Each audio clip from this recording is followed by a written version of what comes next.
Muumilaakson tarinat.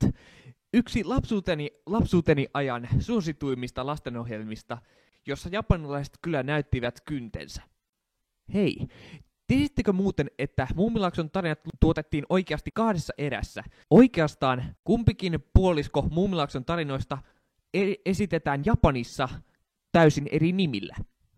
Sen voi nähdä tätä sarjaa katselemalla, mutta alussa Muumilaakson tarinoiden piirtotyyli on hyvin rajoitettua ja ehkä hidasliikkeistä, kun taas loppupuolella animaatiotyyli on enemmän japanilaista ja se sisältää enemmänkin nimenomaan japanilaisille suunnattuja vitsejä. Märkäkorvainen keltanokka poliisipojalta petti pokka, paistin sijasta pelkkä rokka pöytään jäi. En tajunnut. Mutta minä rupesin katsomaan yhtä jaksoa satunnaisesti ja huomasin, että siinä on todella paljon käsikirjoituksellisia virheitä. Niin se sai mut miettimään, mitä jos mä näyttäisin teille suoraan, minkälaisia virheitä tässä jaksossa oli. Ja se on tässä outoa. Muumilaakson tarinoissa ei yleensä ole minkään sortin erityisen laatuista juonta, niin että niistä löytäisi minkään sortin virheitä, mutta tästä jaksosta niitä löytyy todella paljon. Tämä on kaikki virheet punaisesta täysikuusta. Tämän videon tarkoituksena on näyttää, kuinka monta käsikirjoituksellista virhettä minä löydän tästä jaksosta. Aloitetaan.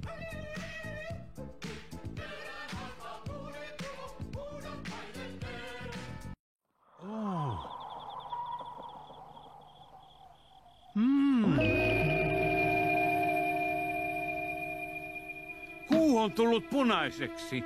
Jos kuu on muuttunut punaiseksi, miksi se hohtaa valkeaa valoa? Hartaasti, ettei tapahdu mitään epätoivottavaa. Niin kuin vakava maanjäristys. Tai sellainen valtaisa hyökyaalto. Se olisi katastrofi. Okei, en ole ekspertti, mutta eikö Muumilaakson tarinoissa ole ollut niin kuin kertaalleen maanjäristys, tulivuoren purkaus ja 2 tulvaa? Miksi yhtäkkiä hyökyaalto on niin iso ongelma? Miksi Hemulilla on päivänvarjo mukanaan yöllä? Huomenna on päällekkäiseksi täysikuu. Kyllä tuokin aika täydeltä näyttää. Jos punainen kuu enteilee onnettomuutta. Esimerkiksi tulivuoren purkausta. Miksi yhtäkkiä Nipsu ei pelkää eniten tulivuoren purkausta? Oikas, hyvää iltaa, muumit. Iltaa, nyt on päivä, saatana. Se on onnenpuun siemen. Tuottaako se puu sinulle sitten onnea? Se on onnenpuun siemen, eiköhän se ole itsestäänselvyys. Istutan onnen siemenen tähän. Miksi sä kylvät sen siemenen keskelle tietä, kun sulla on oma henkilökohtainen puutarha takapihalla? Kuoppa on valmis. Oi! Mitä kummaa? Hemuli näki Haisulin jalanjäljet, mutta ei seurannut niitä. Hei, onko täällä näkynyt rosvoja?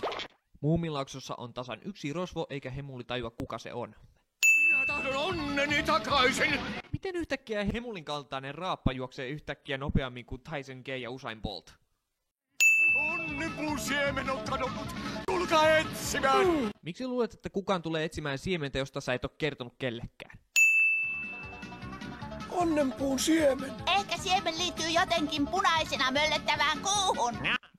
Miten toi tyyppi pääsi yhtäkkiä noin nopeasti tollaiseen johtopäätökseen? Onko jokin erikoistuntomerkki? Se on turha, koska siemen on ainoa laatuaan. Jos se siemen on ainoa laatuaan, niin sitten se tarvitsee tuntomerkkejä. Kuu putoaa taivalta Muumilaakson niskaan. Siemenen taikavoima estää kuuta putoamasta. Minä olen tiedemies ja tiedän. Sellainen asia, mitä Hemuli ei tiedä, on, että taikavoima ja tiedemies eivät yleensä sovi samaan virkkeeseen. Kysykää vaikka tiedemiehiltä. Täytyy paeta tai murskaannumme. Oi, ja minä näin ison parven hattivatteja. Miten se liittyy mitenkään äskeiseen? Haisuli jauhasi siementä koko hammasrivistöllään. Miksi vain 1 hammas katkesi? Painun luolaan yksinäisille vuorille ja ryömin paistinpannun alle. Myy sanoo menevässä luolaan, mutta ei ikinä mene. Okei. Mun pappa on siis skitsoillut koko tämän jakson ajan siitä, että kuu tulee tuhoamaan koko laakson, mutta sitten kun hän menee etsimään kirjoja, hän unohtaa pelkonsa. Miksi? Tämä on ilmapakkaus, ettäs tiedätte. Jos kuu putoaa taivaalta ja ilmasta tulee puutetta, tämä ilmapakkaus pelastaa minut. Ei, jos kuu putoaa taivaalta, kaikki kuolee. Eikä Nipsu tajua, että hänen suunnitelmansa on paska, ja että jos kaikki kuolee, kukaan ei voi ostaa hänen ilmapallojaan. Tuossa jutussa ei ollut mitään järkeä. Niiskuneiti, me lähdemme luolaan yksinäisille vuorille. Ja nyt Muumimamma sanoo menevänsä yksinäisille vuorille, mutta ei mene sinne koskaan. Onko Muumilaakso vain täynnä valehtelijoita? Miksi Muumitalossa kohnaillaan? Ei kai siellä soiteta musiikkia. Kuinka suuret kaiuttimet Muumitalossa oikein on, kun se kuuluu vuorille asti? Eikö Muumitalon asukkaiden korviin pitäisi särkyä? Uskotko sinä, että Muumilaaksoa ei kohta enää ole olemassa? Rehellisesti sanoen en usko. Nuuska Muikkunen ei usko maailmanloppuun 2012. Ei tässä ole virhettä, kunhan vaan mainitsin. Ai niin, juu. Tänä aamuna minä kävin käänvetämässä Hemulilta onnen siemenen. Tämä! Missä Haisuli piti tota siementä? Ei, älkää vastatko. Hetkinen. Sanoko se, että se varasti sen aamulla? Tänä aamuna. Hyvää iltaa. Tänä aamuna. Hyvää iltaa. Tänä aamuna. Hyvää iltaa. Vaikka Hemulin mukaan se oli ilta, vaikka se näytti ihan päivältä. Eikö Muumilaaksossa vain ymmärretä kellon aikoja? No ei! Vikapää on kyllä Haisuli, se kurjaketale! No niin! Haisulia pitää rangaista! Miksi? Koska hän varasti siemenen, jolla ei ollut mitään arvoa. Tai no, oliko sillä mitään arvoa, niin sitä emme saa koskaan tietää. Miksi Haisuli sekosi? Koskaan ei kerrota syytä, miksi kuu muuttui punaiseksi ja vaihtui takaisin päivän sisällä. Koskaan ei kerrota, oliko siemen oikeasti onnen siemen.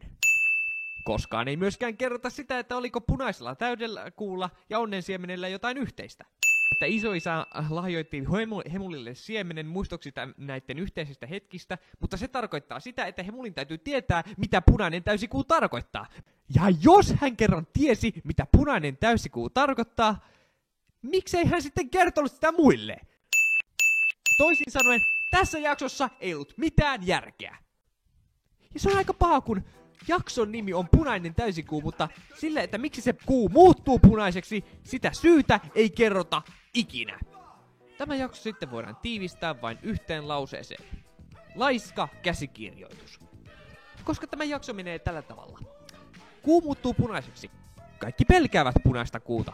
Hemulilla on siemen, joka täytyy kylvää, mutta Hemuli ei koskaan saa kylvetyksi sitä siementä, ja sitten kuu ei olekaan enää punainen. Opitteko tästä mitään, lapset? Pienillä aivollaan varmaan ajattelee, että miksi se on niin iso ongelma? Minkä takia tällaisia virheitä ei sallita? No minkä takia te luulette, että käsikirjoittajille maksetaan? Jos käsikirjoittajia ei tarvittaisi, niin kaikki sarjat olisi tällaisia. Mutta kuka haluaa sellaista katsella? Se on toinen kysymys. Teiltä katsovilta minä haluaisin kysyä yhden kysymyksen. Miksi tällainen juonireikäjuusto on päässyt tuotantoon asti? Kai sen takia, että tää on vain saatanan lastenohjelma, en mä tiedä. Seuraavalla kerralla tavataan. Ensi viikkoon, moikka!